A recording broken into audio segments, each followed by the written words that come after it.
Everyone, welcome to my channel. On today's video, I'm just going to show you a couple drawings I did for my girlfriend's sons for Christmas. They are huge Harry Potter fans. They're a big Harry Potter household. If you know Harry Potter and you love Harry Potter, then you get it.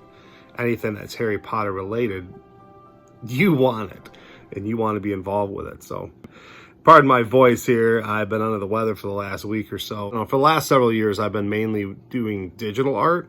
I've been doing, some traditional stuff here and there, but I used to be a big Copic, Prisma, marker user. I loved the way that they felt. I loved how they affected the paper. I have a lot of these Copic sketch markers. They have a tip on one end and then they have a brush on the other. And you can see, these are several years old and they were like $7 then. I hate to see what they cost now. And then I have a whole lot of Prisma markers. I started collecting the Prismas just because they were $2 cheaper. And then if you could get them at, discounted rate at Hobby Lobby or whatever, then they were even cheaper than that. And as a starving artist, that's what I got. I just got turned on to or tried these Masterclass brushes, but I didn't really pay attention when I bought them. They're markers on one end and then there's like a big chisel on the other end. But I did get some other kind that are the alcohol marker sets that have the chisel and they have the brush end.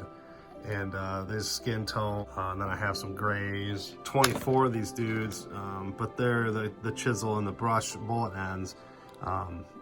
So it's not a brush. And I like the way the brush feels, but they were relatively cheap, so why not? And I do have a whole host of other markers, and I have a bunch of Copic markers that are down in my studio. I've been drawing upstairs while watching TV from my recliner lately. Anyhow, let's get into what this looks like. I'll show you some before pictures so you can kind of see the process, because I didn't video any of that. So you can check those out right here.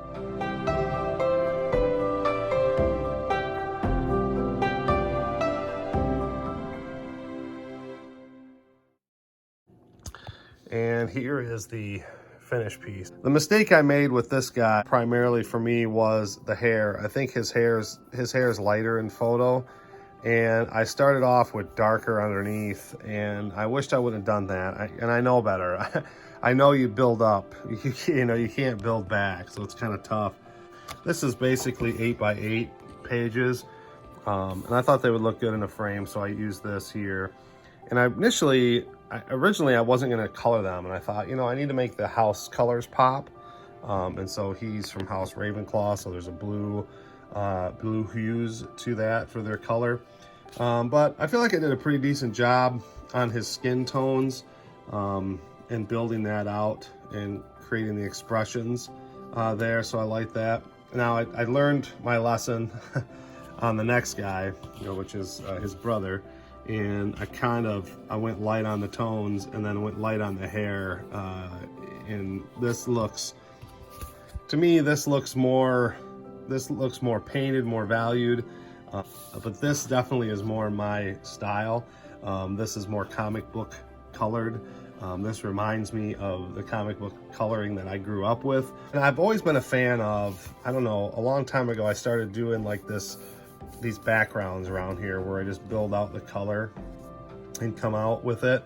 And I do this in a lot of portrait work that I do and stuff, and I just enjoy the way that looks. So and it's still a lot of light up here. I think that the character here, the light coming behind him, the contrast there, I like the way these turned out on the way they look. So I'll give you a closer look to them, and then we'll wrap it up.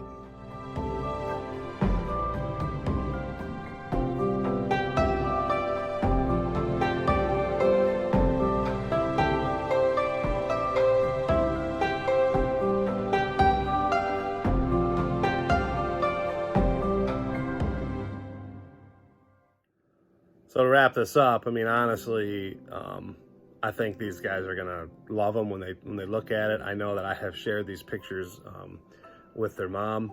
She said they look great, captured the expressions. And that to me is the best part, is when someone says that's them. what I want to ultimately do with my art is help and not hurt in this world. I feel great. I feel like I'm doing something special when somebody looks at a picture and they have this look on their face of joy that it's what they wanted. It's something they couldn't have done themselves, maybe. It's how they envision something come alive on a page for them. Whatever it is, just making them happy, you know, making them smile. That's what it's all about for me. So it's something I can do that's special for other people. And I love doing it. So anyways, thanks for checking out the channel.